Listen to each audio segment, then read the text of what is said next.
Hello friends, Drew Hunthausen here. Welcome back to another episode of A Day in the Life of a Blind Guy. I'm here in my home and today I'm going to demonstrate how I use the white cane. And right now I'm going to pull mine out right here. See, this is my little holder that I can hold it in so I can have it with me at all times. And then little strap on it, pull that off, and then just put it, sometimes it takes a second. There we go.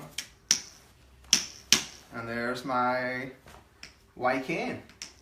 The white cane's been used forever by, I don't know the stats on that, but for a very long time by blind people to get around.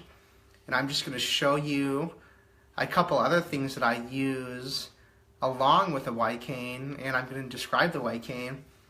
As you can see, it folds up, and not all white canes fold up. I actually have one that I'll show you in a second that's a rigid white cane that I don't use that often because it's not very portable, but I use it around the house occasionally.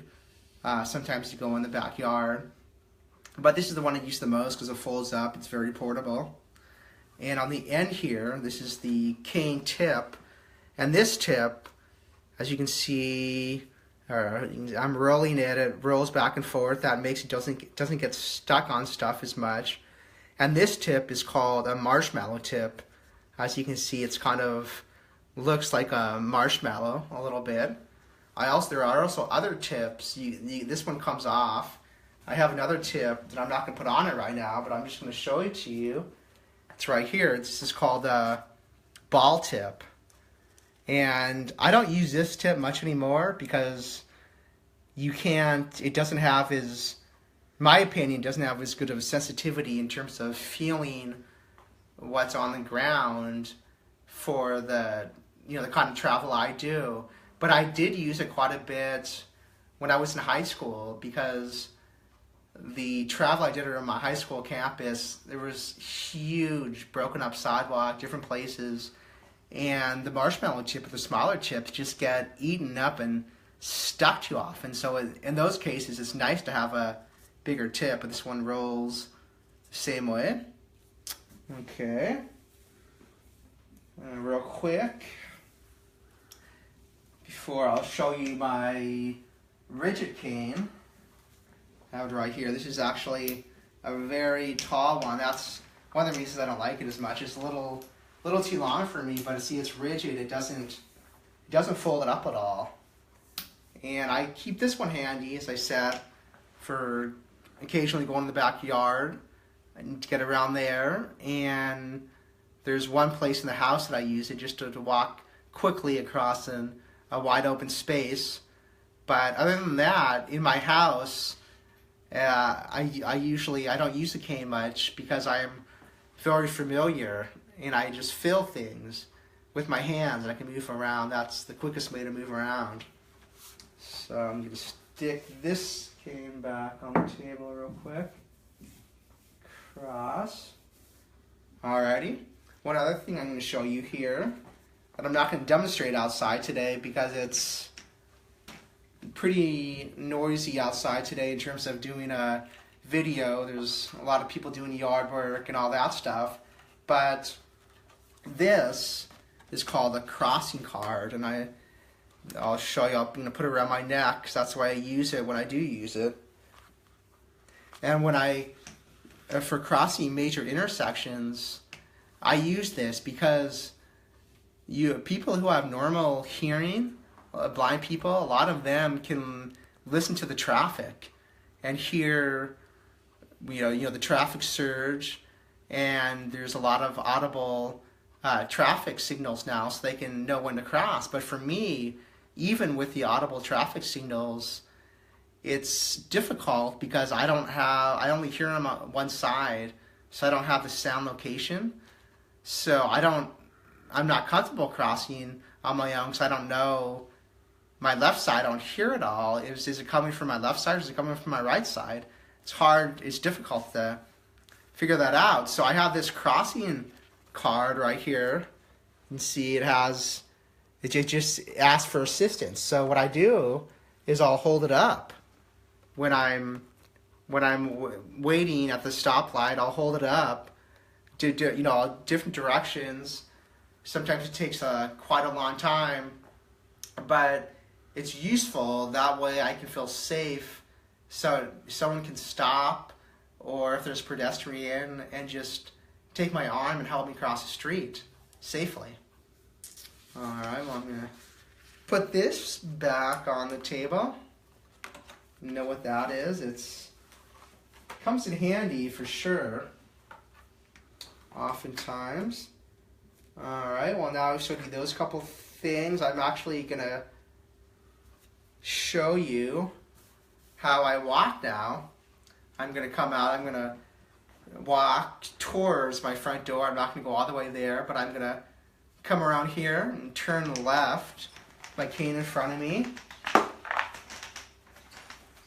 Let's see, I'm going. The left is positive, and the stairs there.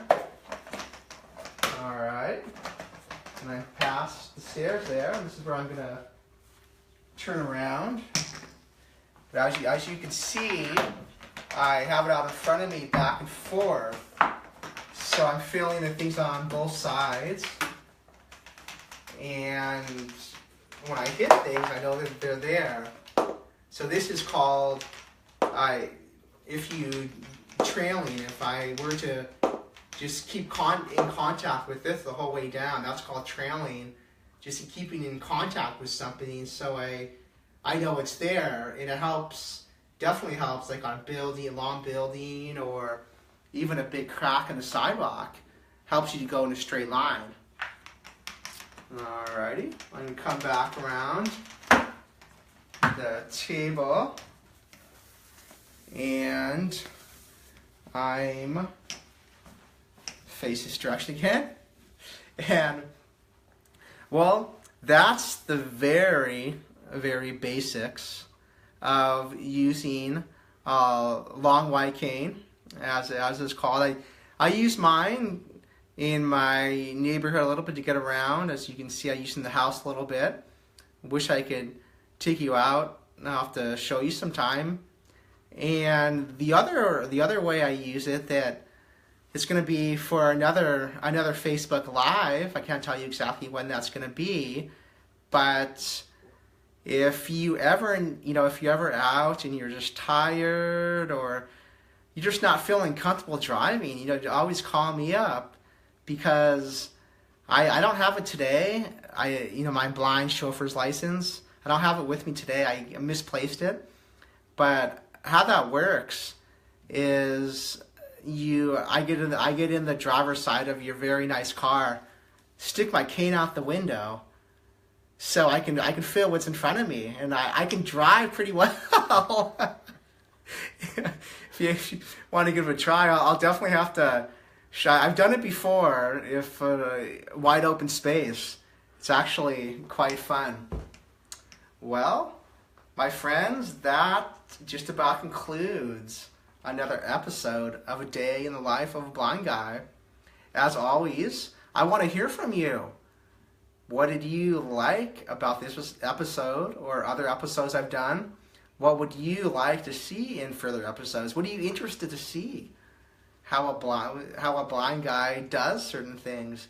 I would love to hear your perspective.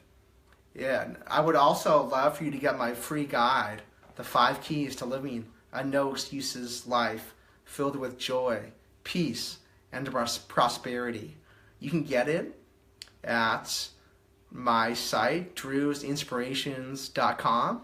That's DREWS, the word inspirations with a S.com. And I know you will enjoy it. You can also, I am slowly getting all my other episodes, and this episode will be up as well on YouTube, so you can see all the cool things I have done. All right, my friends, until next time, always remember that the best is yet to come.